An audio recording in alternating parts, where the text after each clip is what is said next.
ఇది అనంతపురం జిల్లా ఇన్ 1968.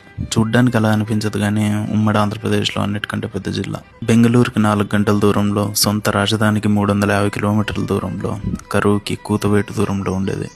అప్పుడు ఫెర్రర్ దంపతులు 1969లో ఫౌండ్ చేసిందే RDT, రూరల్ డెవలప్మెంట్ ట్రస్ట్. నదులు, నిధులు లేవని మారుతున్న ప్రభుత్వాలు నిర్లక్ష్యం చేసిన RDT లాంటి సేవా సంస్థలే మా జిల్లాని ఆదుకున్నాయి. ఇప్పుడు సెంట్రల్ గవర్నమెంట్ RDT యొక్క FRCA లైసెన్స్ని రెన్యూ చేయకుండా ఆపింది. Reason as usual Christianity conversion అని చెప్తున్నారు. బట్ ఇంటర్నెట్ ఉన్న ఎవడైనా 2 సెర్చ్ల ద్వారా ఇది నిజమా కాదా తెలుసుకోవచ్చు. యాజ్ యూ సీ 1968లో అనంతపురం డిస్టిక్లో బిలో 1% క్రిస్టియన్స్ ఉండేవాళ్ళు. అండ్ కరెంట్లీ సేమ్ 1% కంటే తక్కువే ఉన్నారు. సో రియల్ రీజన్ ఏమైంటుంది నీకు తెలుసు, అదొక దేవరహస్యం.